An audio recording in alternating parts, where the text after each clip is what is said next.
আমি ভাইয়া কিছু করতে পারি নাই।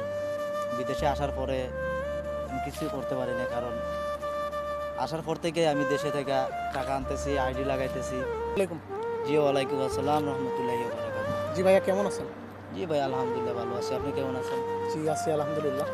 তো আপনাকে একটা প্রশ্ন করতে চাই। প্রশ্নটা হচ্ছে, বিদেশ লাইফে আপনি কতটুকু সফল হয়েছেন আর কতটুকু সফলতা অর্জন করছেন?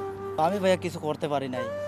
বিদেশে আসার পরে আমি কিছুই করতে পারি নাই। কারণ আসার পর থেকে আমি দেশে থেকে টাকা আনতেছি, আইডি লাগাইতেছি, এই কাজ কাম করতেছি, ঠিকমতো টাকা পয়সা পাইতেছি না। আবার ঠিকমতো কাজ কামও পাইতেছি না। একদিন করলে আমি মাসের মধ্যে 6 দিন করতে পারি না। যাই টুকটাক একদিন 2 দিন করলে আমি ঠিকমতো টাকা পয়সাও পাই না।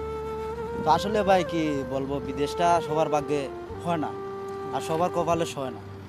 তো আমার কপালেই মনে হয় নাই। তো এই জন্য আমি অনেকটা কষ্টে আছি। এই জন্য আমি দুঃখে আছি। তো আমার দুঃখটা কেউ বুঝতেছে না, কষ্টটা কেউ বুঝতেছে না। আসলে আমার নসিবে নাই, এখন আর কিছু করার নাই। তো আশা করি আমাদের জন্য সবাই দোয়া করবেন। ইনশাল্লাহ সবাই ভালো থাকবেন। তো আহ, যারা এরকম পজিশনে আছে যে কাজ পাইতেছে না, টাকা পাইতেছে না, সো আসলে এটা কিছু করার নেই। এটা হচ্ছে সব কিছু ভাগ্য। বিদেশ সবার জন্য না। কেউ বিদেশে এসে সাকসেস হয়, কেউ হয় না। সো সবাই দোয়া করবেন সকল প্রবাসী যেন সুস্থভাবে থাকে, কাজকর্ম করতে পারে এবং পরিবারের মুখে হাসি ফোটাতে পারে।